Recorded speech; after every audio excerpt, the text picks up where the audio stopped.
bien, accrochez vos ceintures, on va partir pour Madagascar. Je remercie le comité de pilotage de m'avoir permis d'aller dans un pays pauvre sans beaucoup de moyens, parce que du coup les huiles essentielles prolifèrent, il y a plus de 30 huiles essentielles, mais il faut qu'un coût de traitement soit inférieur à 1 euro pour qu'il soit accessible. Nous avons créé une association qui s'appelle Tam Tam, vous avez un stand là dans le hall, et je serai obligé de passer très vite sur les fiches techniques parce que vous pouvez les récupérer au stand. On me donne 15 minutes, donc c'est pour ça qu'il faut accrocher vos ceintures, puisque dans 15 minutes, on aura terminé. Donc, vous trouvez aussi ce livre au niveau du stand qui résume ce qu'on a fait avec un groupe de médecins malgaches depuis 2008. J'ai vécu avec ma femme 3 ans et demi à Madagascar et j'étais employé à l'hôpital avec la Fondation Mérieux, comme bénévole, bien sûr. Il faut se mettre aussi dans le fait que les plantes médicinales et les huiles essentielles font partie, pour le ministère de la Santé, d'un objectif d'accès aux soins pour tous les Malgaches avant 2030. Donc l'association qui a été créée, qui s'appelle Arova, Aromathérapeute du Vagnankarat, a été une convention avec le ministère de la Santé pour former tous les agents de santé du ministère. Donc je vais vous présenter essentiellement le mélange peau dont Céline vient de vous parler en ce qui concerne le géranium. C'est en fait un mélange qui est polyvalent, géranium, niaouli et sarro. Et donc on a fait des publications dans des revues internationales. Pourquoi ? Parce qu'on a traité une centaine de cas de pathologies, mais des pathologies différentes. Donc ce n'est pas statistiquement, scientifiquement valable, mais l'OMS rappelle que dans les médecines traditionnelles, dans les méthodes d'évaluation, il y a les études d'observation qui peuvent porter sur un cas, comme sur quelques centaines de cas. On n'est pas obligé de faire des études en double aveugle randomisées. Bien sûr, le niveau de preuve est un peu différent, mais c'est tout à fait valable. Donc pourquoi ce mélange-là ? Parce que quand j'appuie sur ce qui concerne le géranium en vert, vous voyez que ça balaye une grande partie du diagramme des familles aromatiques. Et si j'ajoute, avec les propriétés qui sont liées, et si j'ajoute le niaouli et le sarro, eh bien j'ai des oxydes, 1,8-eucalyptol, qui contiennent quelques alcools aussi, et des terpènes, dont on a parlé il n'y a pas longtemps, avec le caractère immunomodulant, qui semble intéressant, même dans les maladies chroniques, mais là, il faudrait quelques études cliniques. Le sarro, dont on vient de partir, il a un petit air, parce que c'est un mot déposé par Olivier Bérat, un de nos cofondateurs de Tam Tam, qui travaille depuis plus de 20 ans à Madagascar. L'abréviation de Mandravasaruch en malgache, c'est-à-dire la plante qui anéantit le mal.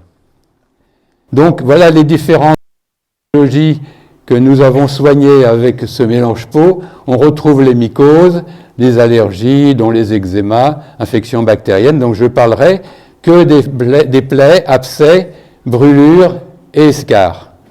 Sachant que, les mycoses, on vous l'a dit, ce mélange est facile à utiliser pour les mycoses, à condition de mettre une concentration de 30% par exemple.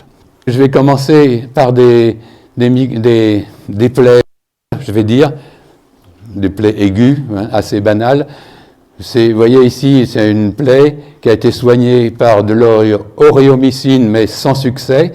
Donc on a proposé un mélange Calophyllum sarro, on reviendra sur ce mélange-là, et puis des antalgiques à la fois antibactériens, comme le girofle à 0,2% et l'eucalyptus citriodora.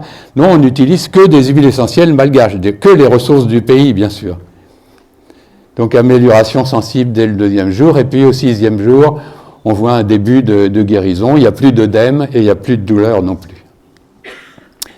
Dans votre pratique, oui, parce qu'on m'a dit, le comité de pilotage m'a dit, ne t'éloigne pas de notre pratique quotidienne, si on va voir des photos horribles hospitalières, on veut bien les voir, mais c'est loin de notre pratique. Donc, j'essaie d'être le plus près. Vous avez sûrement des plaies post-opératoires dans votre travail quotidien. Nettoyage à l'eau physiologique, au sérum phy. Oui, je vois qu'il y a sur les ordonnances des antiseptiques. C'est pas recommandé, évidemment, pour les plaies, puisque ça va détruire des globules blancs dont on a besoin. Donc attention à ces précautions. Et puis l'application du mélange, ça peut être justement ce mélange faux à 3%, plus ou moins avec le calophyllum. Voilà, bon, ça marche très bien. Donc on a publié aussi 500 cas, plus de 500 cas de circoncision. La circoncision, c'est pas comme en Israël, hein, c'est pas une obligation religieuse, c'est une tradition à Madagascar. Il y a beaucoup d'infections parce qu'il n'y a pas d'hygiène dans les familles, donc fatalement, il y a énormément d'infections, même si le médecin prend des précautions chirurgicales pour l'opération. Eh bien, après ces 3 années de circoncision, on a eu seulement 2 retours pour infection, c'est-à-dire que suivant les médecins, les infections étaient divisées par 10 et divisées jusqu'à 25. On a gagné 5 jours de cicatrisation et une faculté, une propriété analgésique, sachant que dans ce genre d'études d'observation, quel est le témoin? C'est la pratique antérieure des médecins qui sert de témoin. Voilà, une escarre particulièrement rebelle. Donc ma collègue médecin m'a dit « essaie de faire quelque chose parce que ça sent très mauvais ». J'ai fait un prélèvement, c'était un pseudomonas, un pyocyanique. Comme on sait, il y a beaucoup de résistance. Donc on a fait un mélange de 6 gouttes de cannelle dans 100 grammes de miel, matin et soir. Rappelez-vous que le professeur Descott au CHU de Limoges, orthopédiste, chirurgien orthopédiste, a beaucoup travaillé sur le miel. Je vous conseille d'aller voir ses publications, c'est très intéressant. C'est du miel toute fleur. Donc, à 10 jours, on voit un début de cicatrisation, bien sûr disparition des odeurs, et puis 2 mois et demi après, c'était une cicatrisation totale. Vous voyez, le trou est bouché. Alors, là, ce n'est pas dans votre pratique quotidienne de ce que sont des brûlures graves que je vais vous montrer, mais c'est pour l'histoire d'introduire avec les huiles essentielles d'autres produits qui peuvent être utiles dans certains cas. Donc ici, c'est le magnésium en particulier. Je suis un fou fanat du magnésium, puisque le magnésium, en physiologie, intervient partout, dans toutes les réactions. Et ça fait une émulsion, là c'est le Labrafil de la Fondation Gade-Fossé. Et donc voilà l'enfant tel qu'on l'a récupéré au début, avec ses brûlures au deuxième et troisième degré. Et après 15 jours, on avait déjà une amélioration, mais on a continué évidemment, sous forme de pulvérisation, de spray, car on ne pouvait plus toucher cette gamine qui avait été prostrée à l'hôpital, tellement elle souffrait. On lui a arraché les croûtes parce que l'infirmier avait décrété que c'est ainsi qu'il avait appris à l'école. Pour les cicatrices rebelles, on a utilisé Calophyllum saro, on a continué et au bout de 3 semaines, on avait cet aspect.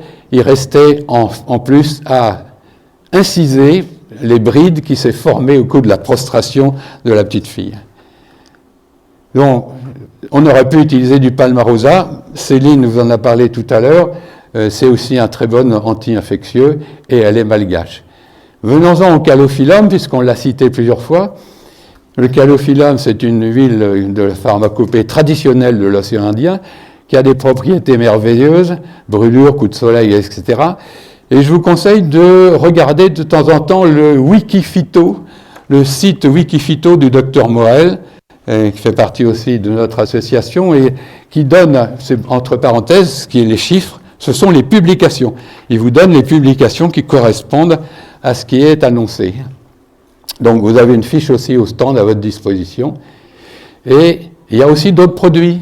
L'aloès, par exemple, le docteur Moreau, qui est aussi une candidate, une lauréate de la Fondation Gade-Fossé, chirurgienne pédiatrique, utilise beaucoup le gel d'aloès, surtout pour les ulcérations sèches, et aussi dans les brûlures, cicatrices, irritations de la peau. Et d'autres produits, j'essaie de me fixer sur le soin, pas sur une école, pas sur une seule thérapeutique. Par exemple, sur l'argile. L'argile est très utile aussi dans un certain nombre de plaies. Elle provoque une absorption des déchets. elle fait de la détertion, elle a un côté antalgique, etc. Et donc vous avez cette spécialité, par exemple, moi je ne l'ai pas essayé, hein, celle-ci, l'argila, qui comprend l'argile, de l'extrait d'aloès, du girofle, différentes huiles essentielles. Et j'ai mis en haut le site internet d'un infirmier bruxellois qui est un fou de l'argile et de la wax argile. Et j'en profite pour faire appel à vous au niveau des réseaux. On ne pourra pas avancer au niveau des résultats d'efficacité et d'innocuité sans qu'on se groupe ensemble, sans qu'on échange nos informations les unes les autres. Et c'est ce qu'on fait avec un petit réseau d'infirmiers et d'infirmières pour qu'on partage nos expériences plus rapidement que par des publications. La dernière plante, c'est la Centella asiatica, qui est très étudiée à Madagascar, qui a été reprise par le laboratoire Bayer sous la forme d'une crème qui s'appelle le Madécasol, qui contient 1% de Centella asiatica, qui est une plante qui a la faculté de régénérer des tissus, comme on va le voir dans la diapo suivante. Donc si au stand vous trouverez la Centella asiatica en poudre, en teinture mère, vous pouvez aussi préparer des macérats glycérinés avec cette plante-là. Alors la dernière diapo, c'est pas un cas que vous allez pratiquer souvent non plus, mais que vous voyez l'utilité de la Centella asiatica. C'est que, voilà, il y a un jeune garçon, Mario, 11 ans, qui arrive, il est accidenté. On voit le tibia 20-25 cm découvert, râpé. Ce gamin a été traîné par un camion par terre, et il lui manque 180 degrés de chair autour. Et le chirurgien-chef vient de nous appeler, on avait justement une réunion avec les médecins d'Aroa, et nous dit, vous avez une solution pour ce gamin-là, avec les huiles essentielles et vos trucs là? Ou alors demain je suis obligé de l'amputer. Donc on a fait une réunion au pied du lit, et on a constitué un mélange que vous voyez en bas, en cumulant un peu nos connaissances et en ajoutant une qui est teinture mère de Centella asiatica. On a pris teinture mère parce qu'on n'avait pas le temps de faire d'autres préparations, on l'a achetée toute faite. Mélange pot, calophyllum, miel, magnésium. Et au bout de 3 semaines, voilà ce qui arrive. Au bout de 3 semaines, tout a bourgeonné autour de l'os. L'os est en train d'être recouvert. Et après 1 mois et demi, vous voyez, la peau a pas fini tout à fait, mais moi, il fallait que je parte de Madagascar, j'ai pas eu la photo finale. À Noël, il fêtait Noël avec sa jambe. Voilà, ne pas oublier les douleurs, on en a parlé, Céline en a parlé. En Madagascar, il y a le girofle, hein, l'eucalyptus et triodora, l'amande poivrée aussi.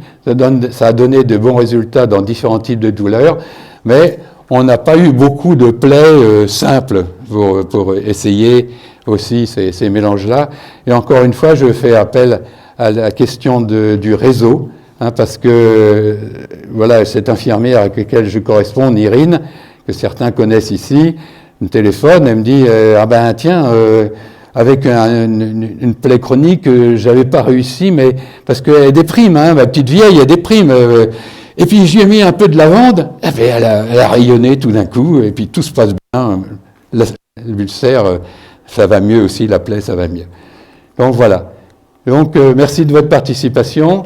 Et encore une fois, c'est ensemble qu'on peut progresser. Il faut penser que voilà, faut pas attendre longtemps pour faire des réseaux, pour pouvoir communiquer sur qu'est-ce qui paraît le mieux, qu'est-ce qui paraît le plus efficace et comment il faut s'en servir. Merci de votre attention.